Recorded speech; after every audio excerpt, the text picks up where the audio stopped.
The Missing Parts of History by AlexandraSuominen.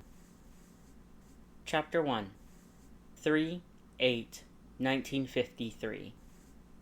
Arrival. Something was wrong. He blinked, trying to concentrate on the house's budding magic. He had just bought the building, and it only had the basic set of wards on it, so there wasn't much he could actually sense. Just that something was trying to crack down the building down the middle. Had he missed some kind of ley line? It was highly improbable, but the house had been on sale for an unusual amount of time. He had expected to run into some kind of small trouble, but mostly put it down to the placement. No matter what, the middle of London was simply too busy a place for most people to live in. He stood up and went out of his office, wand in hand. Maybe some kind of creature had gotten in. Creature usually didn't make such a ruckus, since he was a relatively old elf, the nicest thing he could say about the grumpy thing his father seemed to adore. The second floor was empty, as it should, and there didn't seem to be anything above him, so he went down the stairs. He had to hold onto the handrail when a sudden tremor went through the house, followed by a loud booming sound in the ground floor. He was very tempted to curse now, since his mother wasn't around to hear such language. Rapidly and quite a bit wary, he finished descending the stairs.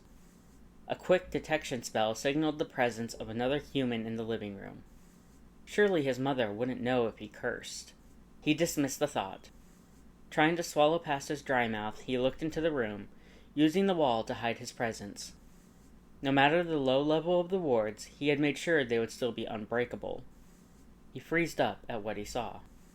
Against his expectations, it wasn't an intruder, but a boy inside. A much too still boy, lying on his side with his back to him. Was he breathing at all?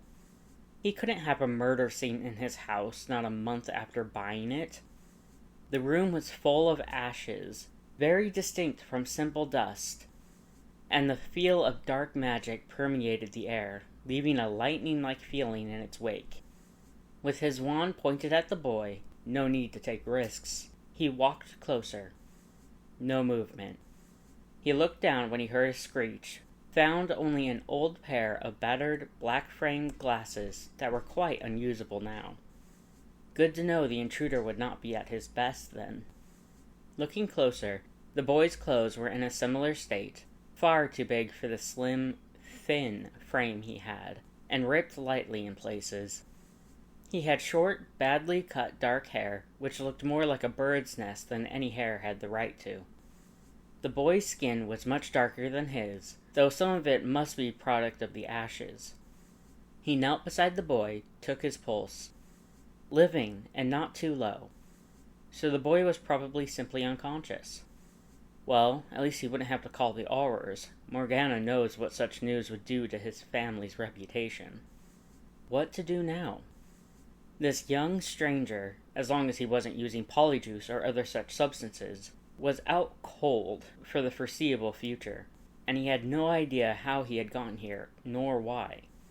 He cast a simple scanning spell to make sure there was nothing immediately harmful going on, and thankfully it wasn't the case.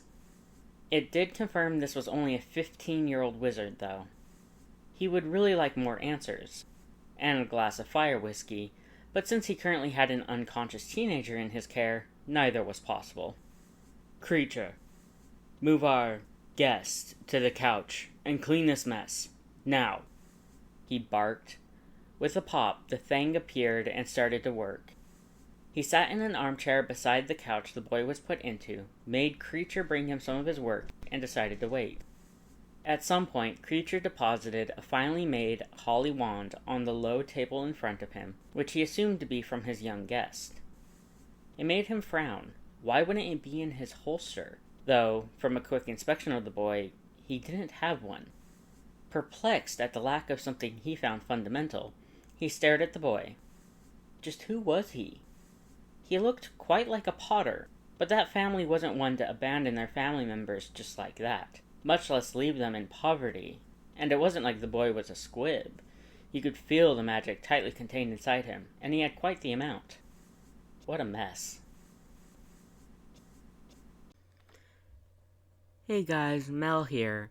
Thank you so much for listening. If you enjoyed it, please like this video, and if you want to see more, consider subscribing. I look forward to bringing you the next chapter. Bye!